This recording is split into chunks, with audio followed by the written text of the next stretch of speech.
sommes dans la rubrique participation citoyenne et nous parlons de l'éco-citoyenneté à l'école et ailleurs. Mais je vous ai dit, les enfants ont repris officiellement le chemin des classes il y a quelques semaines, le 18 septembre précisément.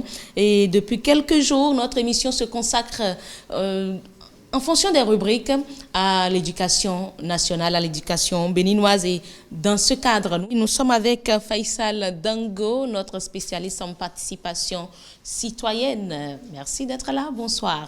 Bonsoir Heureuse, bonsoir chers téléspectateurs. Alors, nous parlons de l'éco-citoyenneté à l'école et ailleurs. Oui. Lorsqu'on parle de l'éco-citoyenneté, c'est vrai que beaucoup se disent déjà, éco-citoyenneté, je sais ce que cela veut dire, mais quelle est la définition selon l'expert, selon les spécialistes que vous êtes? D'accord. L'éco-citoyenneté, c'est la contraction entre deux termes, l'écologie et la citoyenneté. Oui. Et ça fait référence à la conscience d'appartenir à un environnement qui garantit son existence et la conscience de devoir le protéger. En effet, l'écologie, c'est la science qui étudie les interactions des êtres vivants et de leur environnement, d'une part, mais aussi la science qui étudie les interactions des êtres vivants entre eux à l'intérieur de cet environnement. La citoyenneté, quant à elle, elle désigne l'appartenance d'un individu ou d'un groupe d'individus à une communauté. Lorsque nous mettons les deux ensemble, on voit que l'éco-citoyenneté appelle le citoyen à prendre conscience de sa responsabilité vis-à-vis pas la communauté, mais de l'environnement qui entoure cette communauté et la nécessité de protéger les ressources naturelles. Ok, bien. Quel est le rôle de l'école dans l'éducation à l'éco-citoyenneté alors? Vous savez que je ne vous arrête pas, mais aujourd'hui, il y a des établissements pilotes d'un projet, certainement vous allez en parler, d'un projet du gouvernement par rapport à l'éco-citoyenneté. Un projet pilote sur 20 collèges, nous allons certainement en parler plus après. Oui. Mais nous savons tous que l'école est l'un des lieux par excellence de l'éducation. Ce sont des endroits où les apprenants, les élèves et les écoliers sont préparés à se prendre en charge.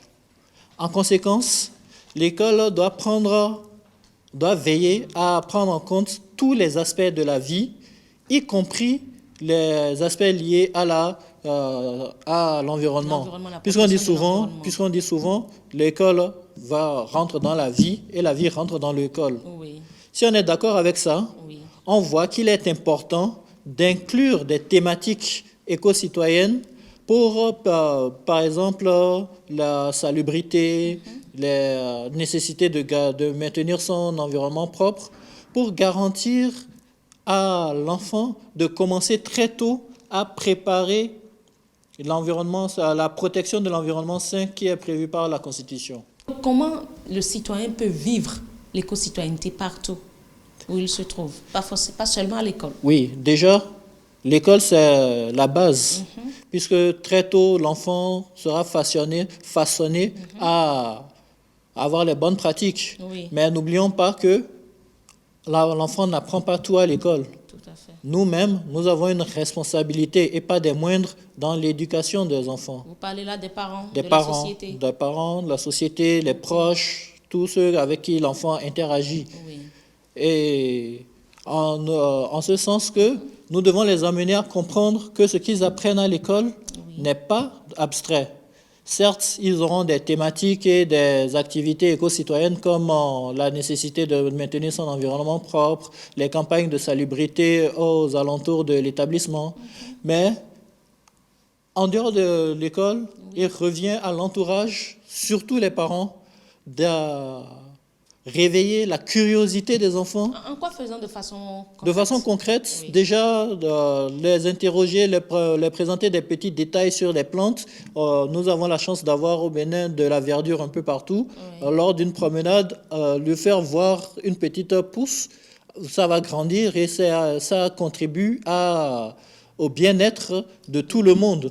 Donc, l'enfant, déjà, très tôt, éveille sa curiosité sur ces aspects-là. Une fois que la curiosité est acquise, l'emmener à adopter les bonnes pratiques en l'incluant ou bien en l'initiant aux travaux ménagers. Se lever, balayer sa chambre, balayer la cour, ou plus loin, adopter les bonnes pratiques d'économie d'énergie et de préservation des ressources. Lorsqu'il quitte une salle, toujours veiller à éteindre la lumière et discuter avec lui par rapport à ça, pourquoi il fait ci, pourquoi il fait ça, et quels sont l'intérêt de maintenir cela. D'accord. Et je pense que les parents même peuvent aller jusqu'à créer, je ne dirais pas des séances de salubrité au sein de la famille, ou peut-être les samedis matins, un peu comme à l'école. Je crois qu'il y a dans les écoles publiques aujourd'hui, les premières semaines, notamment à la pré-rentrée, c'est les séances de nettoyage, de saclage, où beaucoup, surtout les anciens, viennent pour faire le saclage, le nettoyage des salles. Peut-être ça, ce sont des idées. Si. Comme nous avons dit lors d'une émission précédente, la nécessité de balayer les rues chaque samedi. On peut l'initier. On peut l'initier parce que l'enfant apprend plus en observant. Oui. L'enfant n'écoute pas, il voit. Donc, si nous voulons emmener l'enfant à faire quelque chose, on doit lui montrer comment faire. Voilà. D'accord.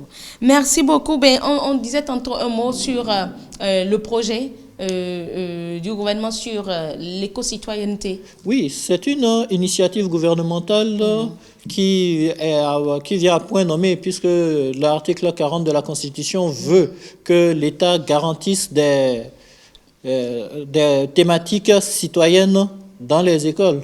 Donc, je prends que c'est fort de cela qu'il y a un projet pilote sur une vingtaine de collèges qui va être lancé, et les thématiques, les méthodologies et les compétences acquises seront dévoilées plus tard. Oui.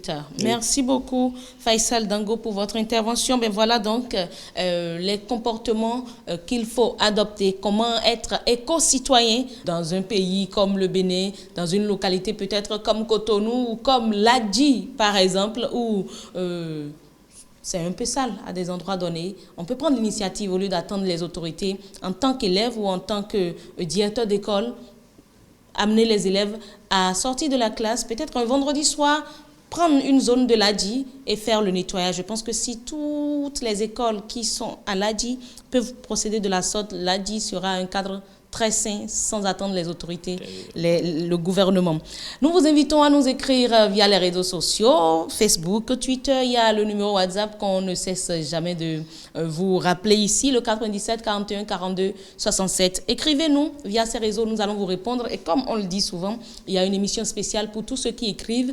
Wissam Faye le dit souvent, les gens écrivent beaucoup, ils interagissent beaucoup avec lui. On aura le temps de passer aux réponses aux questions ici même dans un numéro de votre émission Le Nouveau Type de Citoyen. Mais en attendant, nous installons notre expert en changement de mentalité.